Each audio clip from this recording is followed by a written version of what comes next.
3:22 in the morning. The underground poker room beneath Vitelli's restaurant sits 7 stories below the streets of San Francisco, and the air down here tastes like cigar smoke and money and something darker that has no name. Green felt tables stretch across the concrete floor like an emerald ocean. Stacks of $100 bills create walls around each table, chips clicking against chips in a rhythm that sounds like a heartbeat that never stops. Armed guards stand at every door, black suits identical, expressions empty. And in the center of this world that exists in the spaces between law and consequence, Alessandro Vitoli sits with his hands folded on the table in front of him. He is 6'3" with shoulders broad enough to block out light. His suit costs more than a car. His watch costs more than a house. A scar runs from his left eye down to his cheekbone, a line drawn by a knife 23 years ago that he never bothered to have erased because it reminds him of something he refuses to forget. His dark eyes are fixed on the cards in front of him, but he is not seeing them. Rocco stands to his left, Sal to his right, both men tense in a way that only lieutenants understand. Something is about to break. The doors to the underground chamber burst open. A woman stumbles through them like a ghost learning to walk.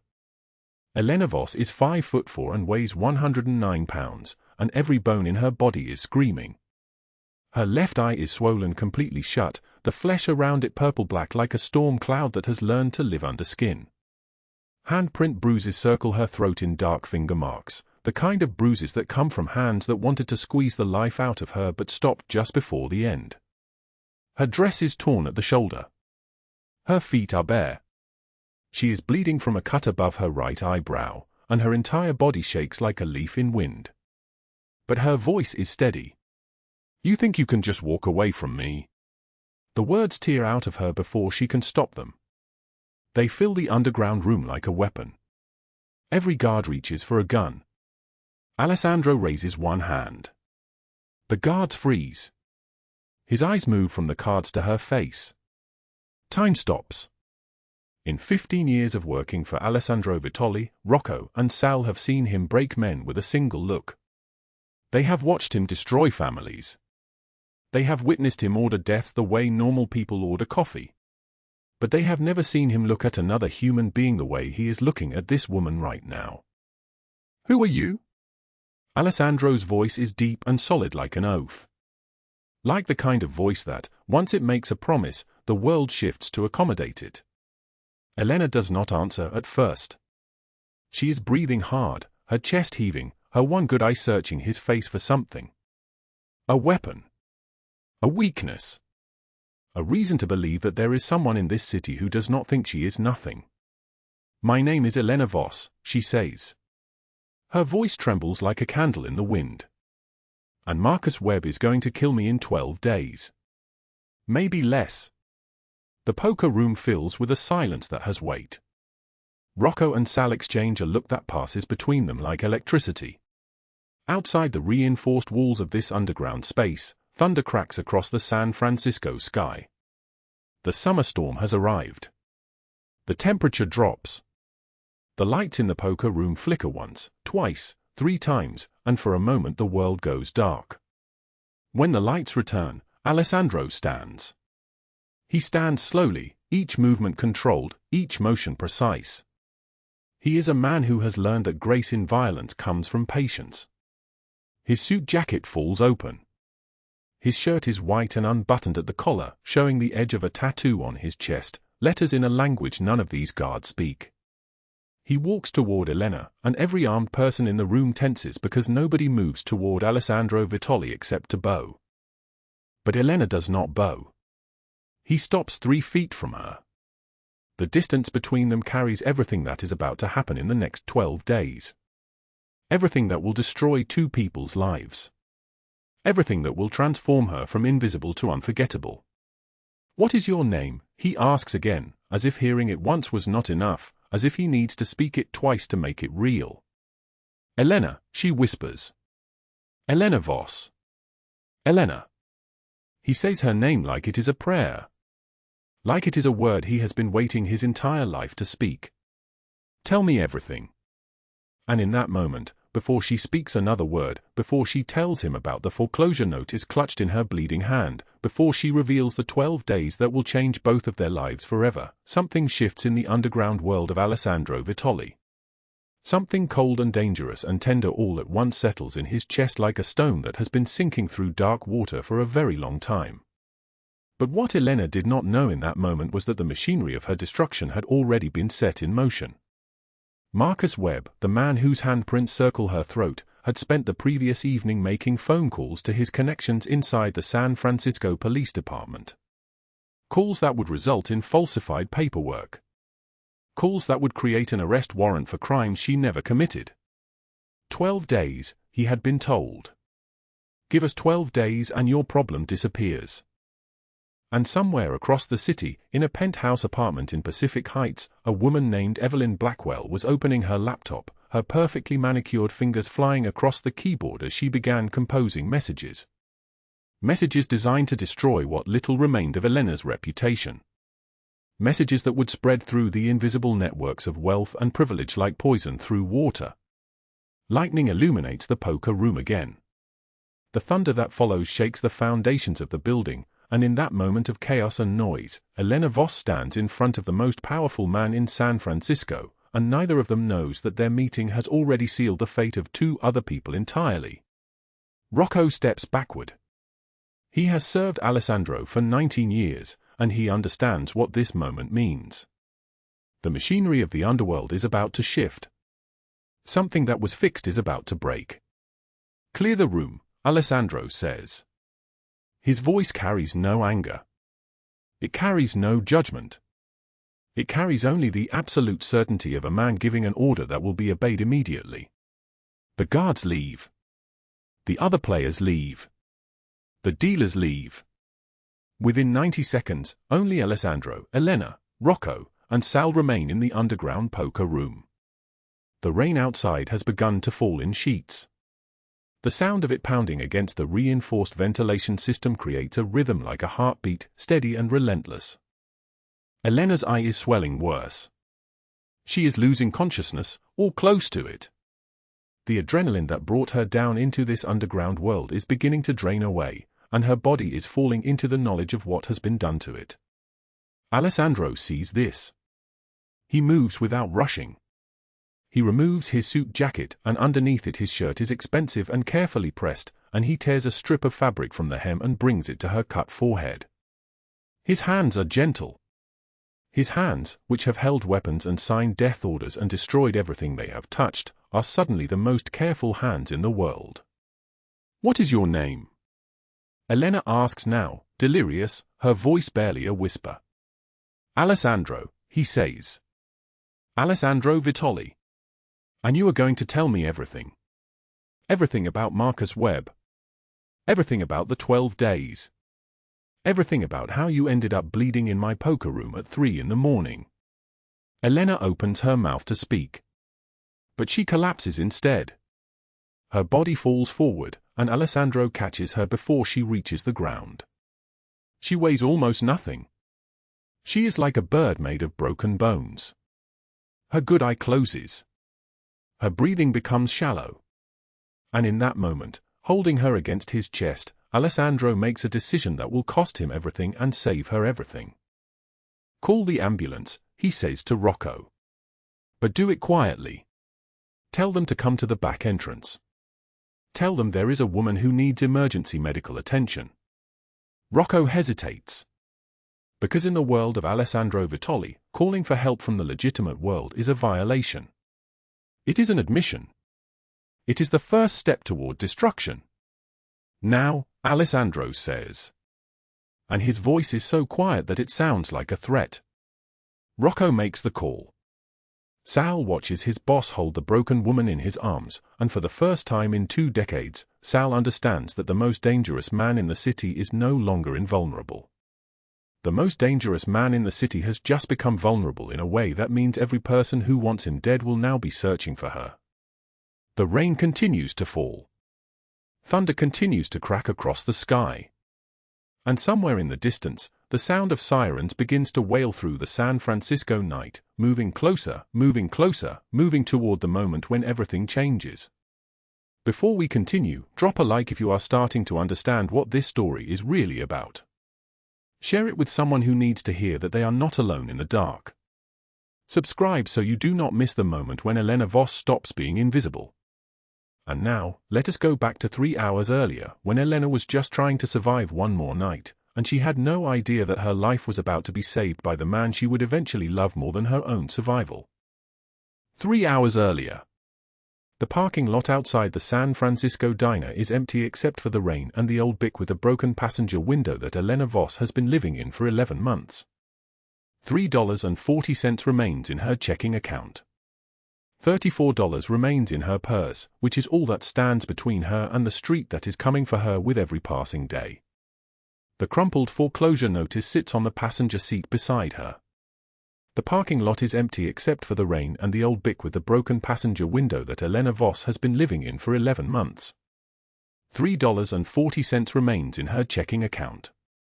$34 remains in her purse, crumpled bills, and loose change that sit like a timer counting down to the day she disappears completely.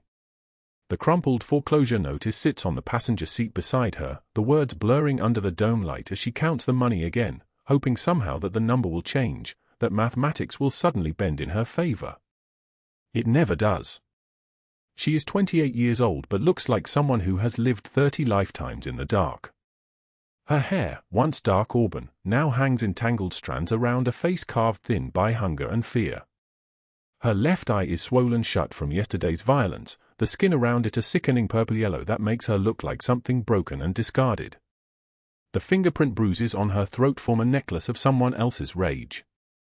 Her hands, which once held instruments of healing in a hospital ICU, are now cracked and raw from scrubbing dishes at Mel's diner, and they shake when she holds the bills because she knows what happens in 12 days when that foreclosure paperwork becomes official, when Marcus Webb's lawyers finish their work, when the lies he has been feeding to the medical board finally destroy what little reputation she has clinging to survival.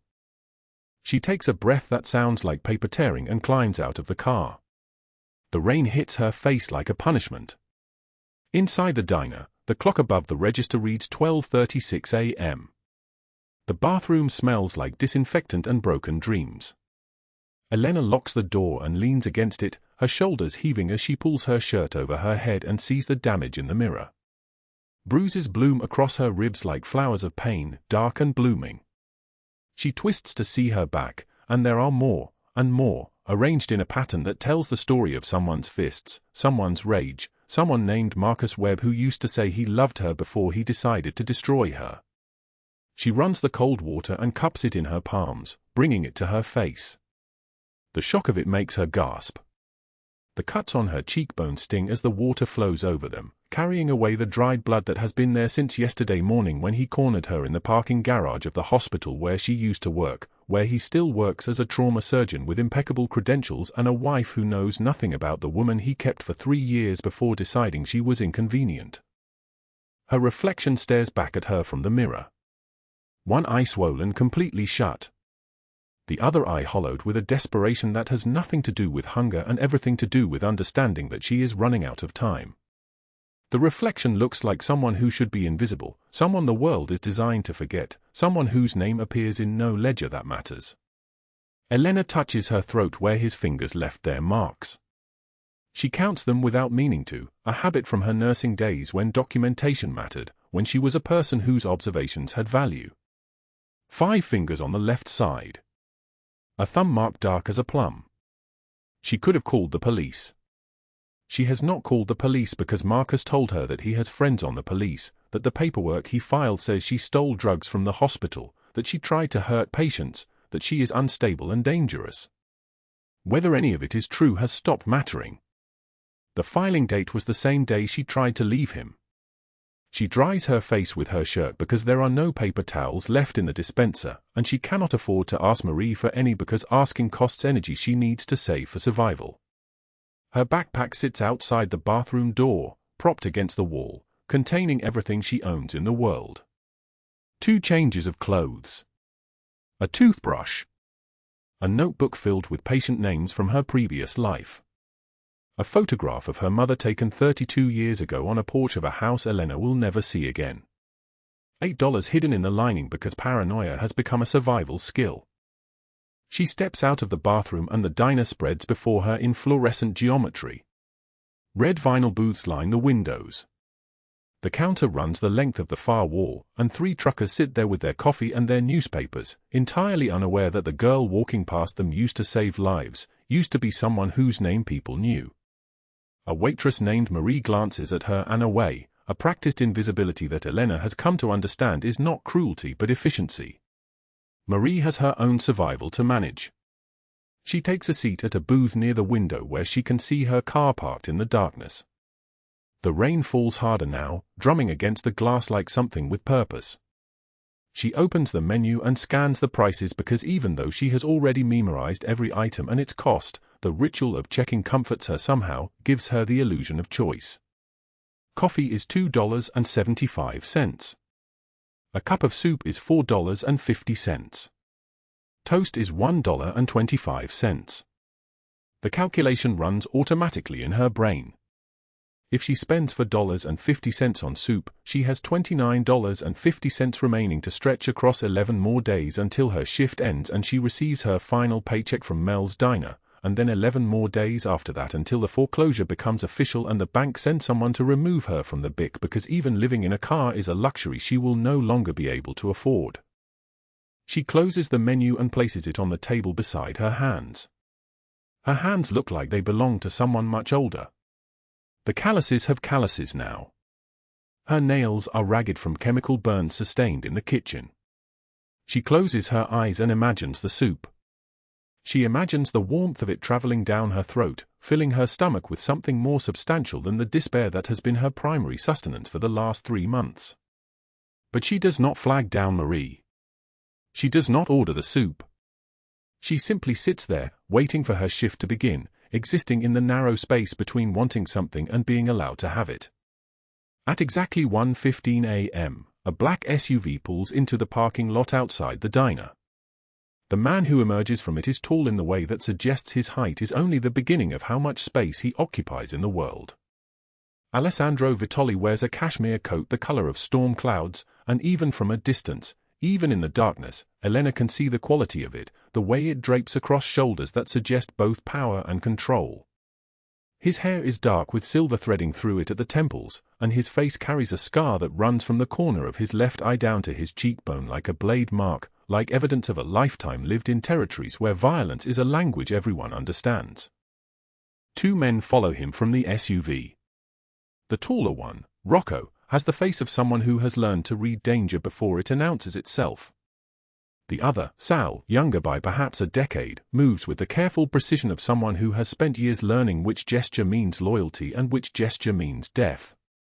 They enter the diner without acknowledging anyone. Marie knows better than to smile at them or make conversation. She simply nods and guides them toward a booth in the far corner, the booth that has been kept empty since Thursday, the booth that everyone at Mel's Diner understands belongs to whoever has the power to claim it. Alessandro sits with his back to the wall. This is not an accident. It is a habit formed from 34 years of understanding that the only way to survive in his position is to see every threat before it arrives. Rocco and Sal settle on either side of him, their bodies angled outward, watching the door, watching the windows, watching the kitchen, watching the 3 truckers at the counter who have suddenly become very interested in their coffee. Marie brings water and menus without asking. Alessandro waves the menu away. He is not here to eat. The food that arrives moments later, soup, sandwich, pie, will remain untouched. He is here to conduct business, to discuss a shipment that is arriving in 3 days, to confirm that the men who are supposed to move it are still loyal or if they have been compromised, to make decisions that will determine whether certain people continue breathing or whether they disappear into the bay never to be found. His voice, when he speaks, is deep and solid like an oath. He does not raise it. In the entire diner, only Rocco and Sal can hear what he is saying, and that is by design. Alessandro Vitoli does not announce his business to the world. He conducts it in the narrow spaces between people, in the silences that most humans never learn to read. The shipment, he says, and Rocco leans forward slightly to listen. Confirm it is still intact. Confirmed, Rocco answers. No interference from the feds. No word from the Harbor Commission. And the driver who was supposed to move the merchandise from point A to point B. Is he still breathing? There is a pause. Sal and Rocco exchange a look that takes less than a second but carries the weight of hours of conversation they have already had privately. Rocco answers, he is breathing but he is no longer reliable. He has been taking money from the Castellano family to report on our movements. Alessandro absorbs this information with no visible change in his expression.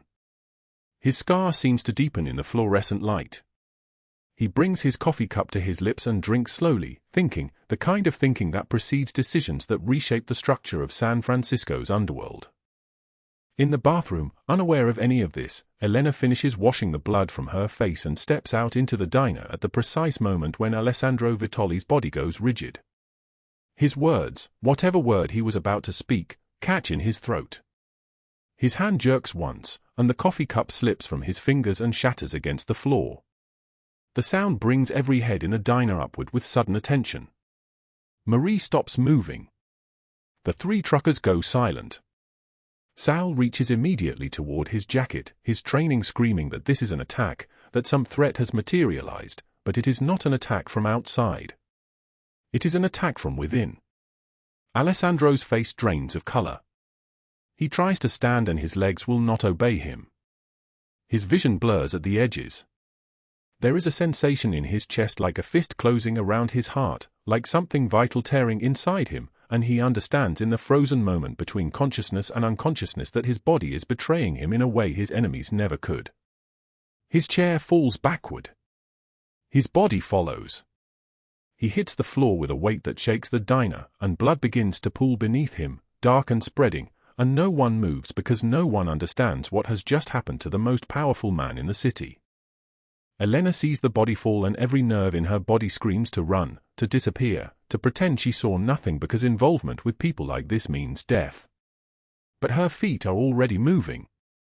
Her training, the 6 years she spent in the ICU of St. Mary's Hospital, the skills that Marcus Webb destroyed on paperwork, these things wake up inside her like muscle memory that cannot be killed. She drops to her knees beside Alessandro Vitoli and her hands move without her permission. She checks his pulse at his neck. She tilts his head back to clear his airway. She places her palms on his chest and begins CPR with the count burned into her bones from 1,000 emergency calls, 30 compressions, 2 breaths, 30 compressions, 2 breaths, her own ribs screaming with the pain from yesterday's violence but her count never faltering because some things are more important than pain. Call 911, she orders Rocco, her voice steady in a way that cuts through the shock that has frozen him. Who are you? Rocco demands, but he is already pulling his phone from his jacket because the authority in her voice is unmistakable, the voice of someone who has held life and death in her hands before. Elena does not answer. She simply continues the compressions, counting under her breath, her bruised hands pressing against the chest of a man who owns entire city blocks, who commands men with a gesture, who is experiencing in this moment the singular humiliation of helplessness. The paramedics arrive in 8 minutes. The sirens howl through the San Francisco night like wolves announcing a kill. Elena continues the CPR until the paramedics physically move her aside, and in that moment when they take over, when his eyes suddenly snap open and the first thing he sees is her battered face hovering above his, something shifts in Alessandro Vitoli's chest that has nothing to do with the blood clot that nearly killed him and everything to do with the mystery of who this woman is, this woman with one eye swollen shut. This woman who saved his life and then tried to disappear into the parking lot before he could even form a word. 20 hours after Elena's hands brought Alessandro Vitoli back from the edge of death, she was standing in a gas station bathroom on Mission Street, washing blood from beneath her fingernails with water so cold it felt like punishment. The fluorescent light hummed above her head, and in the mirror she saw a woman she barely recognized anymore, one eye swollen shut, her jawline mottled purple and yellow, her lips cracked and swollen. She had $29 left. The tank was nearly empty. She had not eaten since yesterday morning. The door to the bathroom opened without a knock. Rocco stood in the doorway, 6'2", broad-shouldered, wearing a suit that cost more than everything she owned, his dark eyes studying her with an expression she could not read. Behind him, Through the grimy convenience store window, she saw a black SUV idling at the pumps, its engine running like a predator waiting for permission to hunt. Elena's body moved before her mind could catch up. She lunged for the small bathroom window, but Rocco was faster. He did not grab her. He simply stepped into the space between her and escape, his movements deliberate, controlled, the practiced grace of a man who had learned long ago that violence spoken quietly is more terrifying than violence screamed. "Mr. Vitoli wants to see you," Rocco said. His voice was calm. Almost gentle. "Just to say thank you." Elena backed toward the toilet, her hands raised. "No. I cannot. He does not owe me anything and I do not." $500, Rocco interrupted. "Just to come to dinner." She opened her mouth to refuse. Closed it. The hunger in her stomach made the decision for her before her pride could speak. She nodded once, barely a movement, and Rocco stepped aside to let her pass. The black SUV smelled like leather and money. Sal sat in the driver's seat, silent except for the grinding of gears as he pulled onto Mission Street and drove north toward Pacific Heights. Through the tinted windows, Elena watched the city transform. The homeless encampments gave way to Victorian mansions. The broken storefronts became boutique galleries. The sound of sirens faded into the muted hum of wealth accumulating quietly in the fog. They pulled through wrought iron gates that parted like a mouth opening. Beyond them sat a house that looked like it had been transplanted from Milan stone by stone, cream-colored marble, tall windows catching the last of the afternoon light, security cameras positioned at every corner like eyes that never blinked. The driveway curved in a half-moon, and as the SUV came to a stop, Elena saw two more vehicles already parked there, sleek black machines, the kind of cars that cost more than most people made in a year. Rocco walked her through the main entrance. The foyer was 3 stories tall, with a chandelier that dripped light like liquid gold. Her reflection in the polished marble floors looked like a ghost, translucent, already disappearing, out of place in this world the way a scratch looks on a mirror. Alessandro was waiting in his study on the 2nd floor. He sat behind a desk made of dark wood, still pale from the medical episode, his white shirt unbuttoned at the collar to accommodate the bandaging underneath. His eyes, when they found hers, were the color of storm clouds. He dismissed Rocco and Sal with a single gesture, and the doors closed with the soft finality of a coffin lid. 5 minutes passed in silence. The rain outside had begun again, drumming against the windows like fingers tapping a warning. Through the open doorway behind his desk, Elena could see another room, a nursery, she realized with sudden clarity. She could see the edge of a small bed, toys arranged on shelves, dust coating everything like ash. "You saved my life," Alessandro said finally. His voice was deep and solid like an oath. Elena remained standing near the door. "You would have done the same for anyone." His laugh was bitter, a sound without joy in it. "No. I would not have." He slid an envelope across the desk, his movement slow, deliberate. $50,000. Elena stared at the envelope as if it might transform into something else if she looked away. Her hands remained at her sides. Pride and desperation waged war in her chest, and for a moment neither could claim victory. She stood to leave, her body moving toward the door on instinct alone. "I do not want your money for doing what any decent person would do," she said. But Alessandro saw everything. The way her hands trembled. The way her eyes kept darting toward the door like a trapped animal searching for escape. The way she had not stopped looking at the nursery beyond his desk. "Then let me buy you dinner," he said. "Just dinner. You can leave whenever you want. The gate will open. Rocco will drive you anywhere you need to go. But stay for one meal. Please." Outside, the summer thunderstorm intensified. Lightning turned the sky white for a single frozen moment, and in that moment Elena saw herself reflected in his eyes, saw how small she looked, how used up, how close she had come to disappearing entirely. She nodded, barely audible, and Alessandro's shoulders dropped slightly, as if he had been holding his breath. The dining room was larger than most apartments. A table of polished mahogany stretched toward infinity, place settings arranged at one end like two solitary islands in an ocean of wood.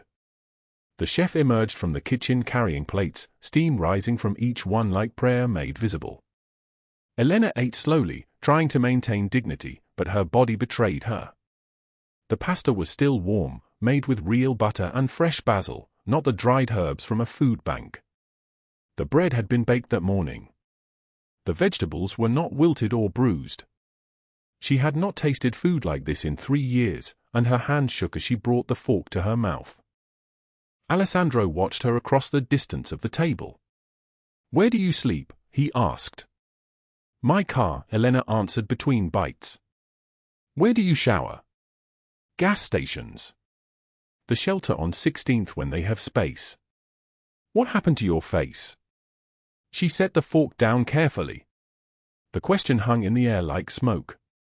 "Someone who used to love me," she said finally, the words barely audible above the rain pelting the windows. Alessandro's hands gripped his wine glass so hard that Sal, watching from the kitchen doorway, thought it would shatter. His knuckles went white. A muscle tensed in his jaw. But when he spoke again, his voice remained calm, controlled, though something dangerous had awakened in his chest, something cold and ancient and hungry. "What is his name?" Alessandro asked. Elena looked up at him. In his eyes she saw something that terrified her more than Marcus Webb ever had, because what she saw was the capacity for absolute violence, and she understood in that moment that if she gave Alessandro the name, the man who had destroyed her would cease to exist within 48 hours. "I cannot tell you that," she said. "Why not?" "Because I will not be responsible for what you would do to him. Because I have spent enough time drowning. I will not pull you under with me." Alessandro watched her for a long moment. Then, slowly, he nodded. Meanwhile, 3 blocks away in Evelyn Blackwell's penthouse on Nob Hill, Marcus Webb was pouring himself a second drink. Evelyn sat across from him on a sofa that cost more than Elena had ever earned in her entire life, ice-blonde hair, expensive jewelry catching the light from the bay below, her smile sharp enough to draw blood. "The woman," Evelyn said, swirling her wine. "Elena Voss. She saved some mafia thug's life and now she thinks she can climb back into society." Marcus laughed, a sound without warmth. "She thinks she is invisible. She thinks that saving Vitoli's life buys her redemption." "We will bury her before she gets close," Evelyn said. She had already begun spreading rumors through her social circles that Elena was a con artist, a predator, a woman who targeted wealthy men for money. The lies were spreading like a virus through the city's elite, and Evelyn was patient. She understood that you did not need to destroy someone with a single blow. You only needed to keep striking until they stopped moving. "I have filed the charges," Marcus said quietly. "Check fraud. Drug possession. My friends in the department owe me favors. She will be arrested in 7 days. And once she has a record, once she has spent a night in a cell, no one will ever believe her again. She will be nothing." Evelyn raised her glass. They clinked them together, the sound like a death knell. Back at Alessandro's mansion, Elena had agreed to stay for dessert. The storm had not stopped.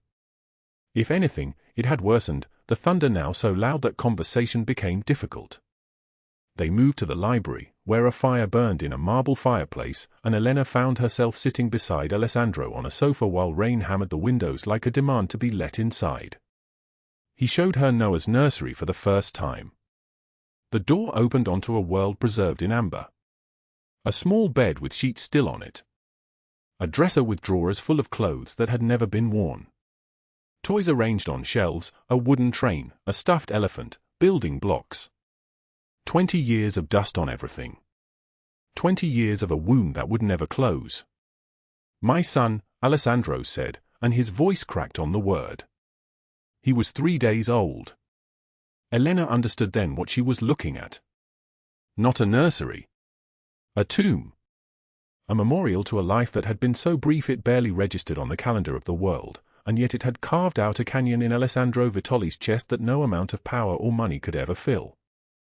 She reached for his hand without thinking about it.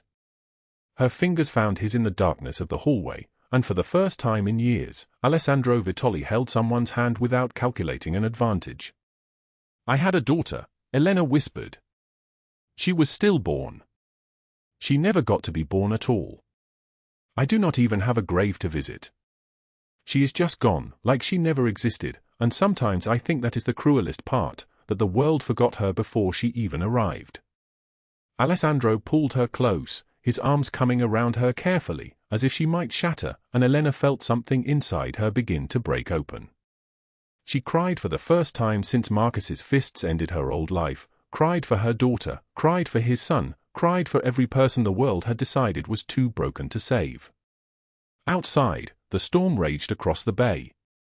And in a corner office downtown, Rocco was sending Alessandro a single text message containing Marcus Webb's address, his daily schedule, the names of his associates, and the news that had just arrived: the fabricated charges would be filed in exactly 7 days. The rain hammered against the warehouse windows like bullets fired from the sky. Elena Voss stood at Pier 29, her backpack slung across one shoulder, her hair plastered to her face, soaking wet and shaking from cold that went deeper than her skin. The letter she had written at 2:33 a.m. was tucked into her jacket pocket, the words already starting to blur from the moisture. She had said everything that needed to be said. She had told Alessandro Vitoli that she loved him. She had told him goodbye. And now, at 5:15 in the morning, with the storm raging across the San Francisco Bay like a living thing, she was ready to walk into nothing rather than drag him down into the violence that followed her like a shadow that refused to leave. The footsteps came before she heard the door open. Measured. Unhurried. The sound of someone who did not need to hurry because the entire world moved at his pace. Elena did not turn around. She knew who it was. She could feel him the way a compass feels north. "Do not ask me to stay," she said, her voice barely a whisper against the storm. "Please do not ask me to stay." Alessandro Vitoli emerged from the darkness of the warehouse, his cashmere coat drenched, water streaming down his face, and in that moment he was not a man who commanded empires. He was simply a man who had lost something precious and could not bear to lose it again. "I am not going to ask you to stay," he said. His voice was deep and solid like an oath. "I am going to give you something better than staying. I am going to give you freedom." Elena turned to face him, tears mixing with the rain on her cheeks. "I do not understand." "Marcus Webb has made enemies in places he does not even know exist," Alessandro said, stepping closer, water dripping from his coat to the concrete floor with a sound like a ticking clock. "The Castelliano family has wanted him eliminated for 3 years. He has used his position as assistant district attorney to protect their rivals, to block their operations, to extract bribes that he pockets for himself. And Evelyn Blackwell, with her dead husband's debts and her charity foundation that launders money for people most would never speak of, she has accumulated enemies like a corpse accumulates flies." "Alessandro, no," Elena said, backing away, shaking her head. "I will not let you become a monster for me." "I have always been a monster," he said, and his eyes held hers like a blade cutting through air. "You just made me want to be a better one. But some men choose to burn the world rather than watch the woman they love fade into nothing. I am that kind of man. I have always been that kind of man. The only difference now is that I know why I burn it." He reached into his coat and pulled out his phone. His fingers moved across the screen with the precision of a general surveying a battlefield. At 6:42 this morning, Marcus Webb leaves his apartment for his morning run. Every day, exactly 6:42. He is predictable. Arrogant men always are. Elena's breath caught in her throat. The rain continued to hammer the windows. Lightning turned the warehouse white for a split second, and in that flash of light, she saw Alessandro's face clearly, the scar running from his left eye to his cheekbone, the intensity that no storm could diminish, the jaw clenched with the weight of a decision that could not be unmade. At 6:42 a.m., Marcus Webb stepped out of his luxury apartment on Pacific Heights, the fog rolling up from the bay still thick enough to hide the city below. His running shoes were custom, Italian leather, worth more than Elena Voss would earn in a month of double shifts. He had no idea that this would be the last morning he would ever take a run as a free man. The black van pulled alongside without warning, its side door already sliding open. 12 men in charcoal suits moved like ghosts, like smoke, like shadows given human form. Marcus Webb opened his mouth to scream, but the sound died in his throat when he saw Rocco's face. Rocco, who had worked for Alessandro Vitoli for 16 years, who had learned to move without making noise, without disturbing the air. They took him without struggle. Marcus Webb was an assistant district attorney, yes, but his power existed only in courtrooms and in the corrupt networks of police officers he had spent years buying. Here, in the pre-dawn fog with 12 men surrounding him, his power meant nothing. His badge meant nothing. His connections meant nothing. The neighbor across the street saw the whole thing from her window. She was drinking coffee, waiting for her cat to come in from the garden, when the van appeared and Marcus Webb disappeared. She would later tell police that she saw nothing. She would stick to that story through 3 separate interviews. Some things are better left unseen. By 6:41 a.m., Marcus Webb was in the basement beneath a meat-packing plant on the waterfront, in a room with no windows, with concrete walls that had absorbed the screams of better men than him. The Castellano family had been waiting years for this opportunity. They did not rush. They spent 3 days extracting every corrupt deal, every bribe, every name. Marcus Webb's voice grew hoarse from screaming. His fingers were broken, reset, broken again. He told them everything, the judges he had paid off, the police captains in his pocket, the evidence he had destroyed, the innocents he had framed. He told them about Elena Voss, about the fabricated charges, about Evelyn Blackwell and her promises to help him destroy her before she could testify against him. By the 3rd day, Marcus Webb was no longer recognizable as a man. He was broken into pieces, his pride shattered like glass, his power revealed as the delusion it had always been. Then the Castellano family did something far worse than killing him. They handed him over to people who would put him on a container ship bound for Eastern Europe, to a work camp where assistant district attorneys had no jurisdiction, where men like him learned the true meaning of helplessness. Death would have been too quick. Too easy. Too merciful. Meanwhile, at 7:15 a.m., the front door of Evelyn Blackwell's penthouse on Nob Hill exploded inward.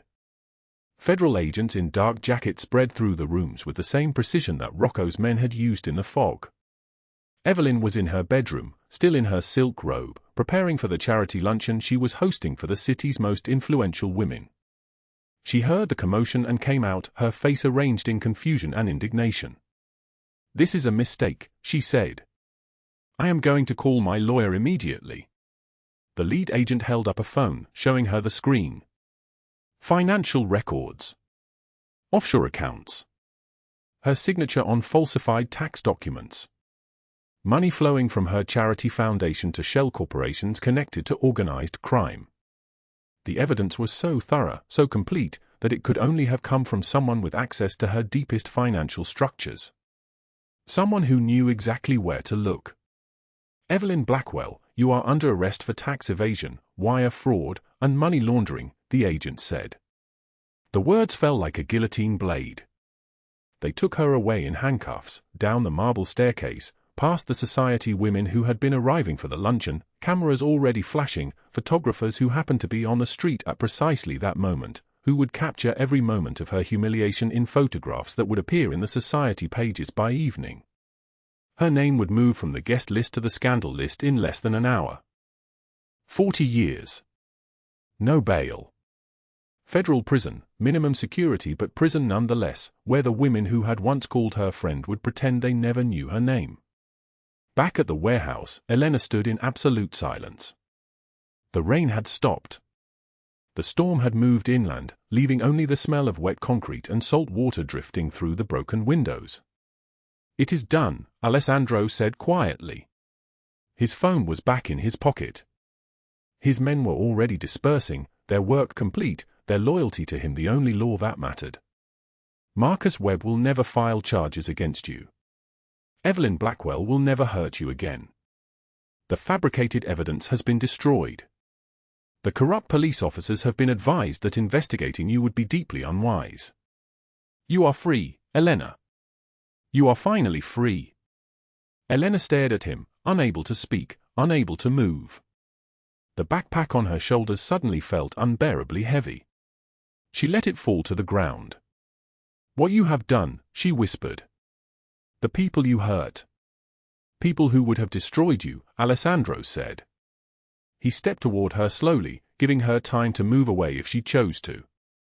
She did not move. People who believed that violence was the only language the world understood. I have simply helped them understand their own logic. He reached out and brushed the wet hair from her face with fingers that were gentle, careful, deliberate. The same hands that had ordered the destruction of 2 lives were touching her with tenderness that broke her heart open all over again. "Come home with me," he said. Not as someone fleeing. Not as someone hiding. But as someone who chooses to stay because she loves someone, and that love is stronger than any fear that hunting her. Elena looked into his eyes.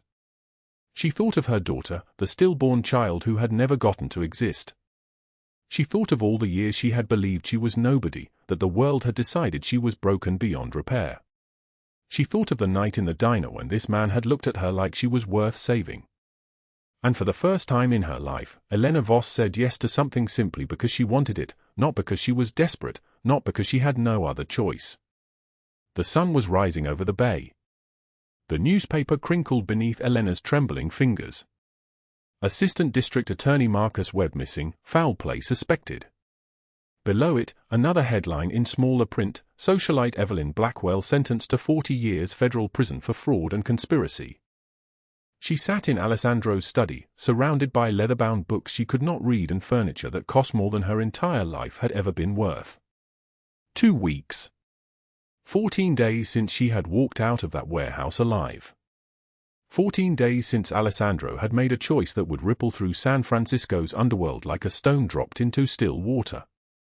The study door opened without a knock. Alessandro stood in the frame, his tailored charcoal suit perfectly pressed, his dark eyes unreadable. He was a man built for dominance, 6'2" with broad shoulders that seemed to carry the weight of an entire criminal empire. But something had shifted in his expression since that night. Something softer, more fragile, like a fortress with its gates deliberately left open. "You know what I did," he said. It was not a question. His voice came deep and solid like an oath, each word measured, deliberate. Elena did not look up from the newspaper. "I know. You understand that men like Marcus Webb will never be found. That Evelyn Blackwell's conviction came through channels that are not entirely legitimate." "I understand," Elena whispered. Alessandro crossed the room slowly, his footsteps silent against the mahogany floor. "I will understand if you want to leave now that you know what I am capable of. I have destroyed 2 people's lives with the same precision I would order a cup of coffee. That is who I am, Elena. That is what I have always been." Elena finally looked at him. She thought of the car where she had sat at 3 in the morning with $34 to her name. She thought of the foreclosure notice crumpled in her pocket, the hospital bill stacked on a kitchen table she no longer had, the taste of her own blood after Marcus had driven his fists into her face. She thought of Evelyn Blackwell's laughter when Elena had begged for mercy, her elegant hands adjusting a silk scarf as if cruelty were simply afternoon entertainment. And then she thought of this man's chest rising and falling beneath her pressed palms in a diner bathroom at 3 in the morning. She thought of waking up in a bed that cost more than she had ever made in a year, and for the first time, not being afraid of what the next day would bring. "You gave me my life back," Elena said. Her voice did not tremble. "How can I walk away from that?" Alessandro closed the distance between them. 3 feet became 2, became none. His hand found her face with the same gentleness he had shown her in the warehouse, his fingers brushing away a tear she had not realized was falling.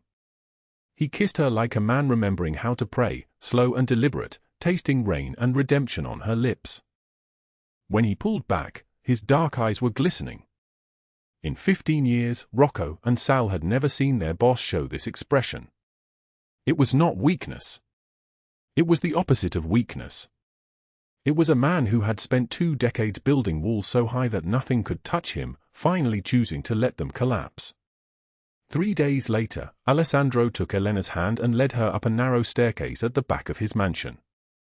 The hallway at the top was cool, dimly lit, with a single door at the end. He had not opened this door in 20 years. The nursery was frozen in time. A wooden crib painted pale blue. A mobile hanging above it, tiny stars and moons suspended by silver strings. Shelves lined with toys, teddy bears, wooden blocks, a music box shaped like a train. On the dresser, a framed photograph of a woman holding a newborn, both of them laughing into the camera. The woman had Alessandro's dark eyes. The baby had his fierce expression even at 4 days old. Noah, Alessandro said. His voice cracked on the name. He had not spoken it aloud in years. My son. He lived for 6 hours. My wife, Juliana, died bringing him into the world. I sealed this room because looking at it was like staring directly into the sun. It burned. Elena squeezed his hand. She understood loss. She understood the specific agony of carrying grief so heavy that breathing became a negotiation with yourself. But you showed me something, Alessandro continued, turning to face her. You showed me that love does not dishonor the dead by living again.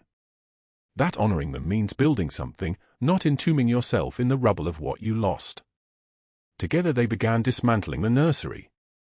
They packed the toys carefully, reverently, into boxes that went to a children's hospital with a donation that made the director weep. They repainted the walls a soft cream color. Elena brought in easels and canvas and tubes of oil paint. The room that had been a tomb for 2 decades became her art studio, a space where something dead was allowed to live again in a different form. The $200,000 debt arrived at Elena's old apartment with a cashier's check and a note in Alessandro's precise handwriting, paid in full. The debt was mine. It is extinguished. When Elena protested, when she said she could not possibly accept this, Alessandro simply held her face between his palms and said, "You saved my life in a diner bathroom when you could have walked away. You gave me CPR with hands that were bruised from being beaten. This is the smallest thing I owe you." Elena enrolled in night classes to restore her nursing credentials. Alessandro provided lawyers, not the corrupt ones he had used for decades, but actual lawyers, clean lawyers, who helped her navigate the paperwork and medical board requirements. She worked the day shift at the diner, the same diner where Marie still served coffee and recognized her now, always calling her by name, always making sure her coffee cup was never empty. Rocco and Sal watched their boss transform.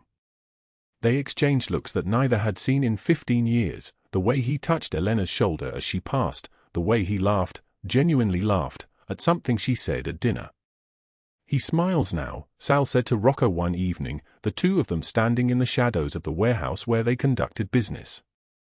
I have worked for him 20 years, Rocco replied. I have never seen him smile. The summer thunderstorms that had battered San Francisco for weeks finally broke. The clouds dissipated like smoke. August arrived clear and golden, and Elena and Alessandro stood on the balcony of his mansion overlooking the bay, the city lights beginning to sparkle as the sun descended toward the horizon. I love you, Alessandro said. His voice carried the weight of 2 decades of isolation, of choosing power over connection, of building an empire on the foundation of a single devastating loss. I have loved you since the night you hovered over me in a diner bathroom with your swollen eye and your broken ribs, and you chose to save my life instead of save yourself. I love you too, Elena whispered. She reached into her pocket and pulled out something small and worn, a photograph of herself from 10 years earlier, before Marcus, before poverty, before the world had learned her worth was measured in dollars she did not have. This is who I was. Before everything broke. I kept this because I was afraid if I lost it, I would forget that I was ever anything other than nobody. Alessandro took the photograph and studied it for a long moment. Then he reached into his jacket and withdrew a small velvet box. He lowered himself onto one knee, and below them in the city, his men watched from the courtyard, their faces registering shock. Be my wife, Alessandro said. Not because you are grateful. Not because you have nowhere else to go. But because you choose this. You choose me. You choose us. Elena said yes before he could even finish the question. 6 months later, Elena stood at the entrance of a small house in the Mission District, painted pale yellow, with white shutters and a garden where someone had planted roses. The deed was in her name alone. She had never owned anything in her life. She had slept in her car 3 months ago with $34 and a prayer that had gone unanswered until it hadn't. She volunteered now at a shelter for abused women, using Alessandro's resources to help others escape what she had escaped. She had her nursing credentials back. She saved lives in a way that mattered, that changed the trajectory of women who believed they were nobody, that their worth was measured by men who measured them in bruises. Alessandro had shifted portions of his empire toward legitimate enterprises. Construction. Restaurants. Still powerful, still commanding respect, but no longer solely built on darkness. His men had questions, but they did not voice them. What their boss had found was worth protecting. Elena and Alessandro visited Noah's grave on a quiet Sunday afternoon. Alessandro knelt and placed flowers, white lilies, on the marble headstone. For the first time in 20 years, he said his son's name out loud, his voice steady, his grief transformed from something that consumed him into something he could finally carry without breaking. "I think he would have liked you," Alessandro said to Elena. "I think he would have been proud of his father," Elena replied. "The man who learned that love is stronger than silence." They walked through the same diner where they had first found each other. Marie recognized Elena immediately, embraced her, demanded to know every detail of her life. Alessandro sat in the booth where Elena had sat that night at 3 in the morning, and he smiled as he watched her laugh with genuine joy, the kind of laughter that comes from knowing you have survived, you have won, you have become something more than the worst thing that ever happened to you. When they left, Alessandro slid an envelope across the table. Inside was a deed, the house with the yellow paint and the white shutters, the garden, the roses. Paid in full. In Elena's name. "So you never have to sleep in a car again," he said. Elena opened it and cried, but this time from joy, from relief, from the specific gratitude of a person who had been told she was nobody and had found someone who would burn the world to prove that belief was a lie. They walked out of the diner into San Francisco sunshine, Alessandro's arm around her shoulders, Elena finally safe, finally home, finally understood. The city glittered around them like a promise kept. And somewhere in the darkness that still existed in parts of the world, in the places where men still believed they could destroy women with impunity, Alessandro's name became a warning. A blade. A shield. Darkness cannot drive out darkness. Only love can do that. If this story moved your heart, drop a like right now. Share it with someone who needs to remember that protection is love and love is protection. Subscribe because tomorrow we have another story for you, one that will remind you that the right person does not just accept your past, they burn it down so it can never hurt you again. Comment below and tell me, have you ever had someone fight for you when you could not fight for yourself? Share your story with us. Thank you for staying with us until the very end. We wish you good health, a joyful life, and days filled with peace and happiness. Goodbye, and we will see you again in the next video.